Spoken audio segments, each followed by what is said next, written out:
Hello students, मैं पवन जहांगीर सेंटेंस एंड स्कूल अजीतगढ़ से आज आपको क्लास 8th में चैप्टर फर्स्ट रैशनल नंबर्स पढ़ाने जा रहा हूं। रैशनल नंबर, परिमेय संख्याएं।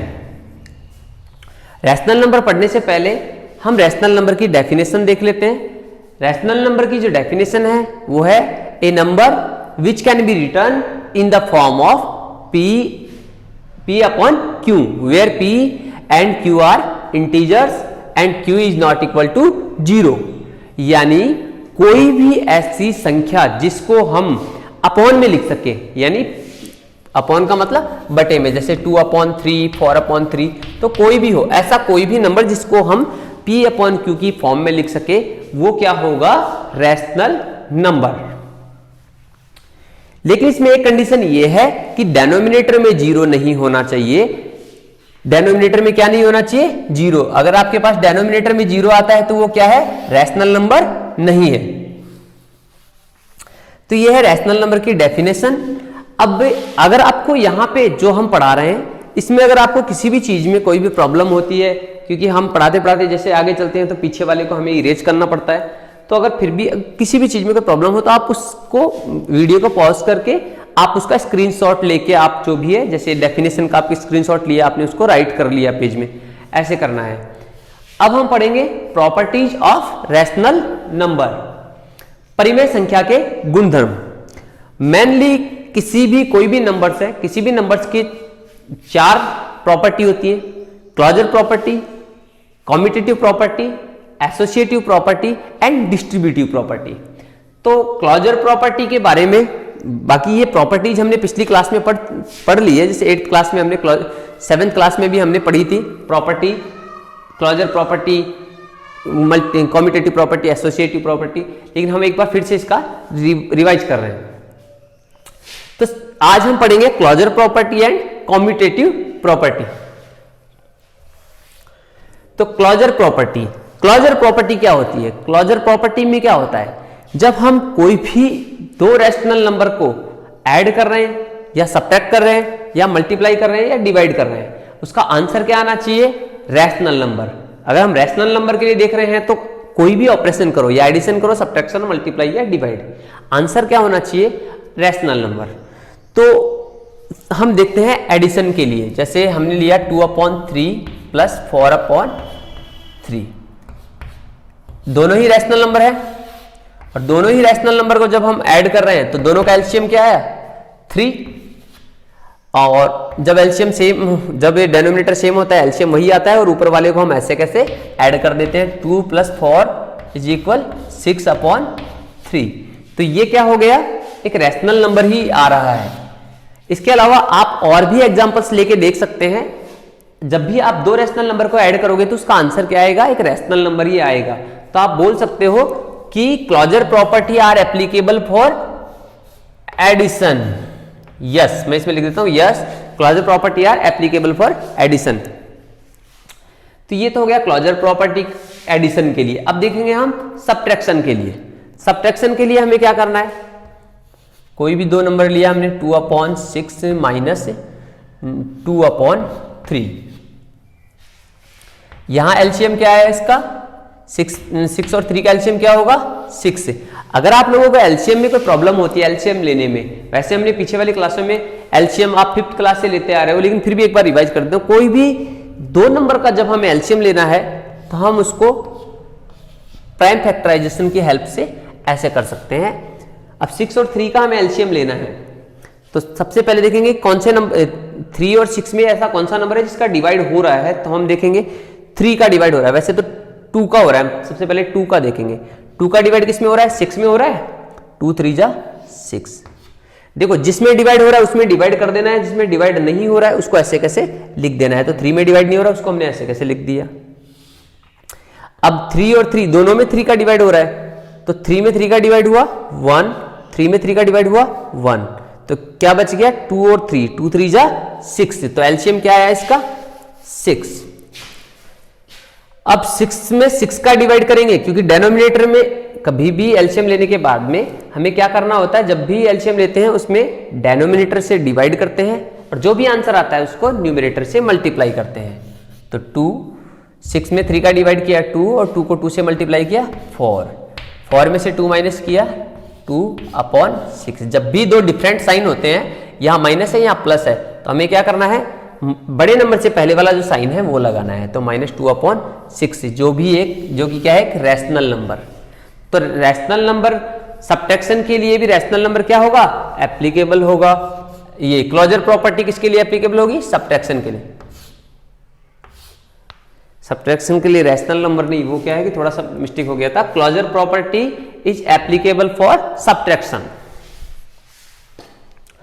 ये हमने एडिशन के लिए देखा, सब्ट्रैक्शन के लिए जब हमने दो परिमेय संख्याओं को जोड़ा तो हमारा जो आंसर है वो क्या आया, परिमेय संख्या। तो हम बोल देंगे परिमेय संख्या के लिए समवर्त गुणधर्म लागू होगा, और घटाने के लिए घटाव में भी क्या होगा, समवर्त गुणधर्म लागू होगा। अब देखेंगे मल्टीप्लाई के लिए। अब किसके लिए देख रहे हैं, मल्टीप्लाई के लिए। अब हम देख रहे हैं मल्टीप्लाई, तो 2/3 मल्टीप्लाई 4/2। जब दो रैशनल नंबर को हम मल्टीप्लाई कर रहे हैं तो न्यूमरेटर को न्यूमरेटर से मल्टीप्लाई करना है और डेनोमिनेटर को डेनोमिनेटर से। तो 4 2 जा 8, 3 2 जा 6, तो क्या आ गया 8/6। तो ये क्या है, एक रैशनल नंबर। जब दो परिमेय संख्याओं को हमने गुणा किया तो जो इसका आंसर है वो क्या आया, परिमेय संख्या। तो हम कह सकते हैं कि समवर्त गुणधर्म गुणा के लिए भी क्या होगा, लागू होगा। Closure property are applicable for multiplication, या हम बोल सकते हैं कि rational number are closed under multiplication.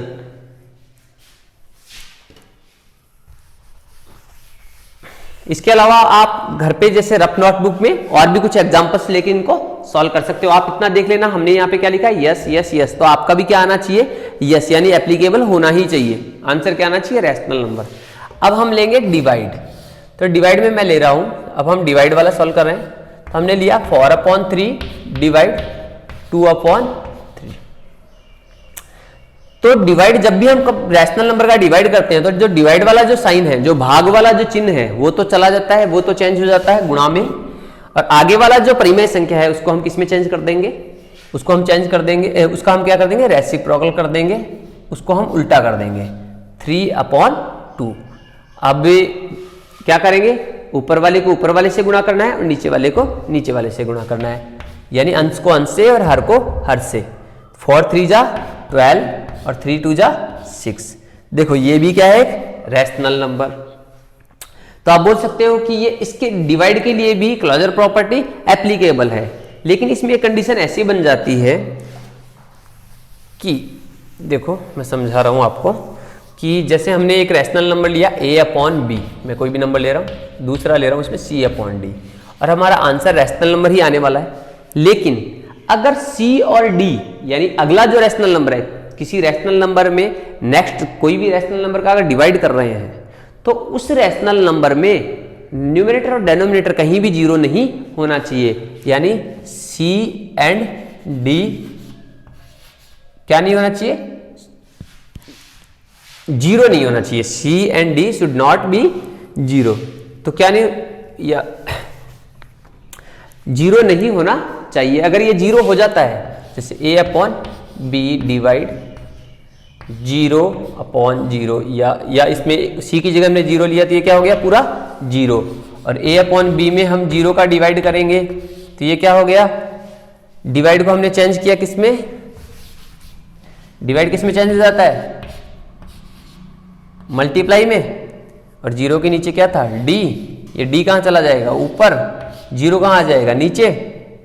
a को d से मल्टीप्लाई करोगे यानी कोई भी नंबर है तो आप देखोगे कि नीचे की तरफ क्या आ गया, जीरो आ गया। तो नीचे की तरफ जीरो आ रहा है तो ये क्या है कि रैशनल नंबर नहीं है।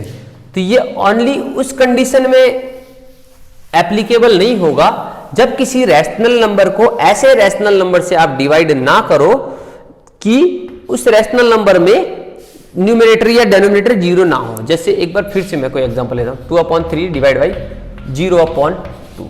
अगर ऐसा आ गया तो ये एप्लीकेबल नहीं होगा, क्योंकि जीरो नहीं होना चाहिए, रैशनल नंबर में जीरो नहीं होना चाहिए, चाहे वो आपको न्यूमरेटर में हो या डेनोमिनेटर में, कहीं भी जीरो नहीं आना चाहिए। तो ये तो हुआ क्लोजर प्रॉपर्टी। अब हम पढ़ते हैं commutative property. Commutative commutative property को हम बोलते हैं क्रम विनिमयता। क्रम विनिमयता का मतलब क्या है? कॉम्यूटेटिव क्रम विनिमयता, जैसा इसका नाम में लिखा हुआ है क्रम विनिमयता, यानी इसमें क्रम ऑर्डर को चेंज करना है। तो इसमें भी हमें एडिशन में देखना है, सबट्रैक्शन में देखना है, फिर सबट्रैक्शन में, मल्टीप्लाई में और डिवाइड में। तो इसमें ऑर्डर चेंज करना है। ऑर्डर चेंज करने के बाद में आंसर में कोई चेंज नहीं होना चाहिए। हमें क्रम चेंज करना है लेकिन आंसर में कोई चेंज नहीं होना चाहिए। जैसे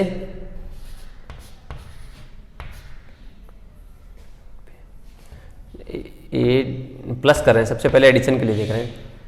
4 ये हमारे पास कोई दो रैशनल नंबर है, परिमेय संख्या है, इनको हम ऐड कर रहे हैं। तो ऐड करने पे एलसीएम आया 6 में 3 का डिवाइड किया आया 2 और 2 को 2 से मल्टीप्लाई करेंगे 4, फिर 6 में 2 का डिवाइड करेंगे 3 और 3 को 4 से करेंगे 12 और 4 16/6। क्या आया? 16/6। अब हम इसका ऑर्डर चेंज करेंगे तो 4/2 प्लस ये प्लस 2/3। ऑर्डर चेंज कर दिया हमने, इसका क्रम बदल दिया। पहले हमारे पास क्या था? 4/2 इधर था, हमने 4/2 को यहां लिया, 2/3 यहां चला गया। अब ऑर्डर चेंज करने के बाद में क्या होना चाहिए? आंसर यही आना चाहिए। तो हम ऑर्डर चेंज करने के बाद में क्या ले रहे हैं? इसका एलसीएम आया 6 में जब हम 2 का डिवाइड करेंगे आएगा 3 और 3 को किससे मल्टीप्लाई करें? 4 से। 3 4 जा 12। इसी 6 में हमें डिवाइड किसका करना है? 3 का। 3 2 जा 6 और 2 को 2 से करेंगे 4। 12 और 4 16/6। तो दोनों में ही क्या आ रहा है? आंसर सेम आ रहा है। तो यहां पर क्या है कि ये एडिशन के लिए कॉम्यूटेटिव प्रॉपर्टी क्या है? एप्लीकेबल है। इसके बाद में हम देखते हैं सब्ट्रैक्शन के लिए। तो सब्ट्रैक्शन के लिए करके देखते हैं 2/3 माइनस 4/3।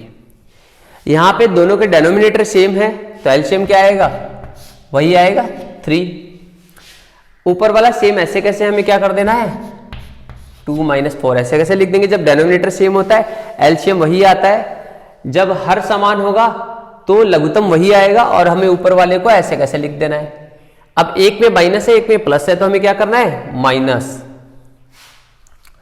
तो 4 में से 2 माइनस करेंगे 2/3। बड़े नंबर से पहले माइनस है तो हम क्या लिखेंगे? माइनस। अब यहां पर हमें इसका ऑर्डर चेंज करके भी देखना है। तो ऑर्डर चेंज कर रहे हैं हम इसका। Next 4/3 minus 2/3। एलसीएम आया इसका 3। तो 4 - 2 = 2/3। अब देखो यहां पर जो आंसर आ रहा है 2/3 प्लस में है, यहां माइनस में है, तो इसका आंसर सेम नहीं है, तो ये इसके लिए एप्लीकेबल नहीं होगा। जब दो परिमेय संख्याओं के क्रम बदलकर जब हम आपस में, जब एक बार हमने इसको माइनस किया और फिर उसका क्रम बदलकर जब हम माइनस कर रहे हैं तो आंसर चेंज हो रहा है, आंसर सेम नहीं आ रहा, तो इसके लिए ये लागू नहीं होगा। Commutative property is not applicable for subtraction. दूसरी लैंग्वेज में हम बोल सकते हैं subtraction is not commutative. Next है मल्टीप्लाई। अब मल्टीप्लाई में भी हमें देखना है, जैसे 2/3 मल्टीप्लाई 4/6। दो नंबर है, दो रैशनल नंबर है, इनको हमें मल्टीप्लाई करना है। तो मल्टीप्लाई में क्या करना होता है? न्यूमरेटर हमेशा न्यूमरेटर से मल्टीप्लाई होता है और डेनोमिनेटर डेनोमिनेटर से। 2 4 जा 8, 6 3 जा 18। तो ये हमारा आंसर आया 8/18। अब हम इसका ऑर्डर चेंज कर रहे हैं। 4/6 मल्टीप्लाई 2/4 2 जा 8, 4 दूनी 8 और 6 तिये 18। तो देखो दोनों का आंसर सेम आ रहा है, तो ये कॉम्यूटेटिव प्रॉपर्टी और इज एप्लीकेबल फॉर मल्टीप्लीकेशन। हम इसके लिए भी बोल सकते हैं ये एप्लीकेबल। तो तो एडिशन के लिए है, मल्टीप्लाई के लिए है, सब्ट्रैक्शन के लिए नहीं है अभी तक। अब हम देखेंगे डिवाइड के लिए। तो डिवाइड में हम कर रहे हैं डिवाइड 4/3 डिवाइड 2/3। डिवाइड के लिए क्या करना होता है, डिवाइड वाला जो साइन है वो मल्टीप्लाई में चेंज हो जाता है और आगे वाले को हम क्या कर देते हैं, रेसिप्रोकल। 4 3 जा 12 और 3 2 जा 6। न्यूमरेटर हमेशा अंश को अंश से गुणा करते हैं और हर को हर से। तो क्या आंसर आया 12/6। अब हम इसका ऑर्डर चेंज कर रहे हैं, अब हम इसका ऑर्डर चेंज करेंगे। तो ऑर्डर चेंज करने के लिए हम इसको यहां कर देते हैं, इसका ऑर्डर चेंज करेंगे 2/3 डिवाइड 4/3। क्या करेंगे, 2/3 के आगे जो डिवाइड है वो किस में चेंज हो जाएगा, मल्टीप्लाई में, और 4/3 का क्या कर देंगे, रेसिप्रोकल। अब रेसिप्रोकल करने के बाद में हमें वही न्यूमरेटर को न्यूमरेटर से मल्टीप्लाई करना है और डेनोमिनेटर को डेनोमिनेटर से। 4 3 जा 12। अब आप देख के बताओ क्या दोनों आंसर सेम हैं? तो दोनों आंसर सेम नहीं है, तो हम कह सकते हैं कि ये डिवाइड के लिए भी एप्लीकेबल नहीं है। भाग में जब हमने दोनों के क्रम बदले, क्रम बदलने के बाद में हमारे जो आंसर हैं वो सेम नहीं आ रहे, तो हम कह सकते हैं कि डिवाइड के लिए एप्लीकेबल नहीं है। Commutative property is not applicable for division. तो आज हमने पढ़ा रैशनल नंबर की डेफिनेशन के बारे में। आज उसकी जो प्रॉपर्टी है, 4 प्रॉपर्टीज हैं, 4 प्रॉपर्टी हैं रैशनल नंबर की, उनमें से हमने 2 प्रॉपर्टीज के बारे में पढ़ा है, एक तो क्लोजर प्रॉपर्टी और सेकंड हमने पढ़ा है कॉम्यूटेटिव प्रॉपर्टी। नेक्स्ट दोनों property, associative property and distributive property, हम नेक्स्ट वीडियो में डिस्कस करेंगे। Thank you.